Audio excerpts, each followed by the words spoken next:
late. Praise God. Amen. Hallelujah. Praise the Lord. Palakpakan natin ang Panginoon. Amen. Praise the Lord. Hallelujah. Maraming salamat, Panginoon. Diyos, kapila ka. Kapurihin ka, Panginoon, sa hapong ito, Diyos. Ikaw ang siyang dapat bigyan ng papuri, pasasalamat, Panginoon God Jesus. Habang hinihintay namin, Panginoon, ang aming mga kapatiran, Lord Jesus, hallelujah.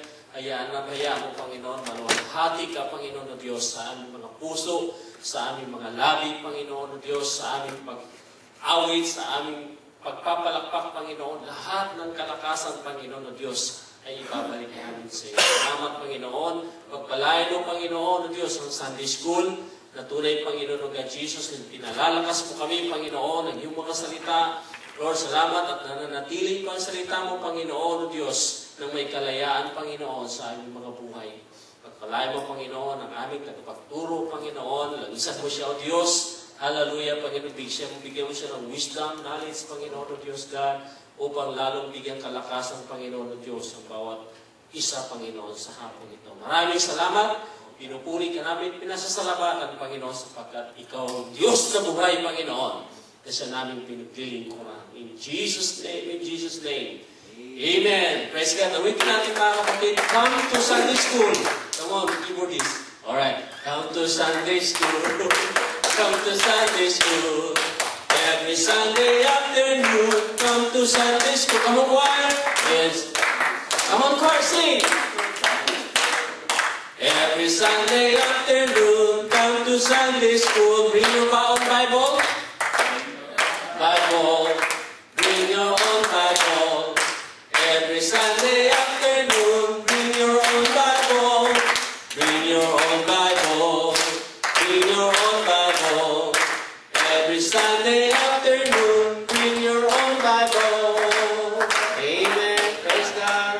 Hallelujah. Alam niyo, mga kapatid, isang bagay na may bibigay natin the best sa Panginoon. Alam niyo kung ano? Kung ano yung mga kapatid? Sa pagpasok natin, mga kapatid, sa presensya o sa loob ng simbahan nating Panginoon, ibigay natin the best, mga kapatid. Amen? Yung pagpapalakpak natin, yung pag-awit natin, mga kapatid, praise God. Kasi alam nyo, may sikreto dyan para ang devil, mga kapatid, matakot. Yung ibigay mo yung talagang yung dynamite, mga kapatid, ng pagpupuri. Takot ang demonyo dyan eh. Pero kung tayo, mga kapatid, aawit na, come to Sunday School. Come to Sunday School. Nasabihin sa'yo ng demonyo, sige pa, magalan mo pa. Ayun, sige pa, good ka kasi. Sige lang, naiintindihan ka ng Diyos dyan. Hindi, mga kapatid. Dahil ang Diyos ang siya nang susuklay ng ating kalakasan. Kaya walang reason, di ba? Hindi ka pwede mag-reason, Lord, pagod ako, Panginoon eh. Pero sabi sa Biblia, mga kapatid, kung nais mo ng kalakasan, humingi ka ng kalakasan sa Panginoon. Para ibigay mo yung the best mo na, come to Sunday School, come to Sunday School. Come on!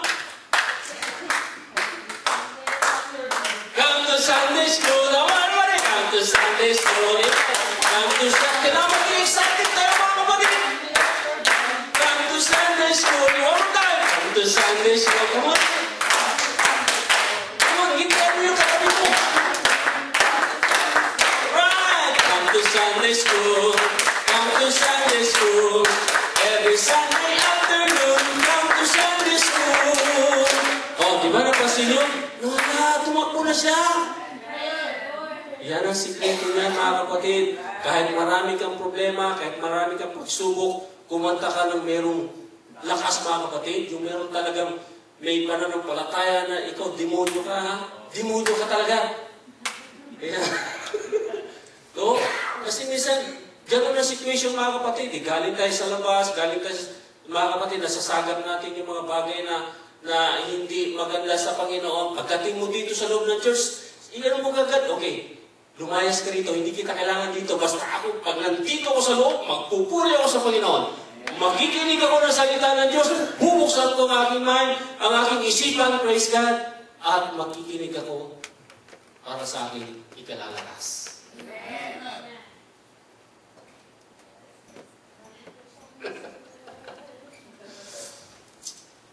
Sige, itian mo nga yung nasa likod mo. Yung nasa likod mo. Okay. Yeah. Okay, itian mo si Siri. Oh, alright. Oh, that's the angel. It's there at your back. Praise God. Amen. Wala pagkatagal eh. Tawagin natin ating guro, mga kapatid. Praise God. God bless you, Brother Rudy. Amen. Hallelujah. Pasalamat tayo at mayroon tayong tagapagturo, mga kapatid. Amen. Praise the Lord. Hallelujah. Can we clap our hand again to our God? Hallelujah.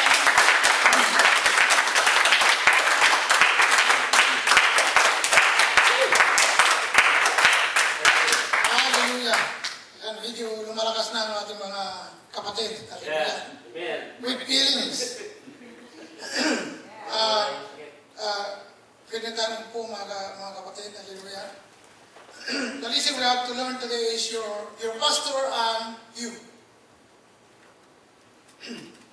Palagi natin napag-usapan ang kung paano tayo lalakas sa ating Panginoon. Hallelujah.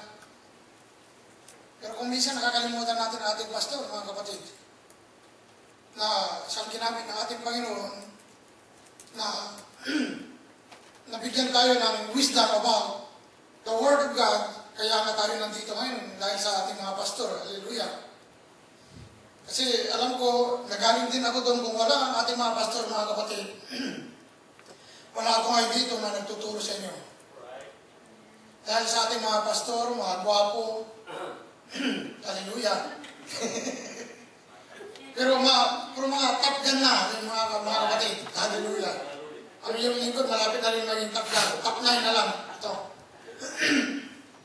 Kaya, ating pag-usapan din ngayon, mga kapatid, ang ating pastor at tayo. Kung ano yung responsibilidad ng ating pastor at ang responsibilidad natin sa kanya at sa ating Panginoon. Kasi ayon sa ating pagkakunawa, mga kapatid, hallelujah, kung sinusunod natin ang ating pastor, ay sinusunod na rin natin ang ating Panginoon. Amen. 1 Thessalonians 5:12-13. I will beseech you, brethren, to know them which labor among you and are over you in the Lord, and admonish you, and to esteem them very highly in love for their work's sake, and be at peace among yourselves. As a Christian, we have at least 3 major divine agencies that the Lord give us to passion and shape our lives. May tatlo tayong sinusundan dito, mga kapatid. Hallelujah. Bilang isang Kristiyano, ay mayroon tayong tatlong steps kung paano tayo maging tunay na Kristiyano. The Word of God is number 1. And then the second is the Holy Spirit and the man of God. The man of God is our pastor. Kaya yung tatlong yun, mga kapatid, yung ating susundan. Ang una, ang salita ng ating Panginoon. Ang pangalawa, ang Holy Ghost. At ngayon, ang ating pastor. Kasi hindi natin malalaman ang the Word of God or ang Holy Ghost kung wala tayong pastor na nagtuturo rin sa atin, mga kapatid. Kaya ang tatlong ito na ginamit ng ating Panginoon, the Word of God, the Holy Spirit, and the man of God. Yan ang 3 major divine agencies that the Lord give us to passion and shape ourselves. Doon ang foundation ng ating pagkakristyano, mga kapatid. Kasi kung sinusunod lang natin ang the Word of God at ang Holy Spirit, kung wala tayong Espiritu sa ating pastor, na wala yung dalawang yan, mga kapatid. Di ba natin intindihan yung mga kapatid? Na kahit na gaano tayo katagal lumuhod, tumatalangin sa Panginoon, wala rin kung wala tayong Espiritu sa ating pastor, mga kapatid. Baliwala yung dalawang yun. Kasi sinasabi ng mamaya, masasabi yan mamaya, mga kapatid, kung bakit.